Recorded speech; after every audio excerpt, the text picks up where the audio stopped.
Ayun na!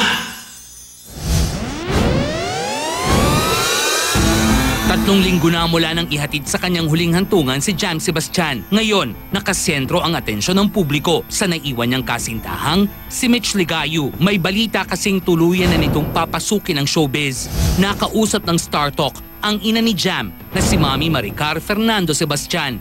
Ngunit tila ayaw na nitong manghimasok pa sa mga desisyon ng dalaga. No comment ako doon. Wala akong ano sa kanya. Hindi ko daw siya dapat pakailangan. Tapos na yung kabanata nila na anak ko. Totoo kaya ang balitang may tampuhan ng dalawa? Halatang may pinaguhugutan ang mga sagot ni Mami Maricar sa tanong ng Star Talk. Siya na lang nakakaalam nun. Alam niya kung ano yung mga ginawa niya. Nasa ano pa ako, time na talagang hindi pa ako makamove on. Kaya gusto ko muna respetuhin kasi kamamatay ka na anak ko. Kaya in times, tsaka na lang ako magsasalita. Hindi ko alam. Hindi ko naman siya pinakikalam kung saan siya pupunta at hindi ko siya tinatanong. Basta ang focus ko na sa anak ko. Yun lang. Minsan na rin inamin sa Star Talk ng ina ni Jam na labis itong ikinalungkot ang desisyon noon ng kanyang anak na makipag-live-in kay Mitch.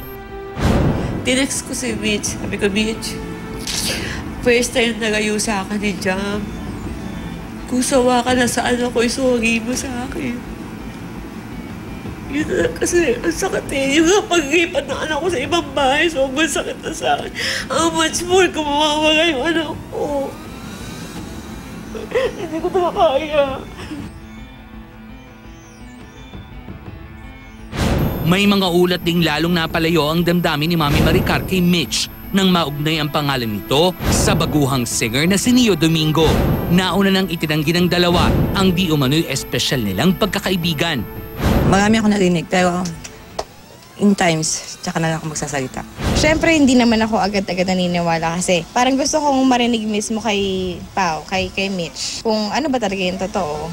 Right din naman yan na ano eh, na hindi sabihin or what. Pero sana, yung totoo lang. Hindi man kami galit. Sana nga kung pwede niya kami kausapin, mas maganda. Para at least alam namin. Aminado si Mami Maricar na hindi pa sila nagkakausap ni Mitch mula nang mailibing si Jam. Kung sakali bang lumapit ang dalaga, ay handa na niya itong harapin. Hindi ko pa kaya makipag-usap. Pinilit ng Star Talk na kunin ang panig ni Mitch hinggil sa mga sinabi ni Mami Maricar. Ngunit tumanggi itong magbigay ng pahayag.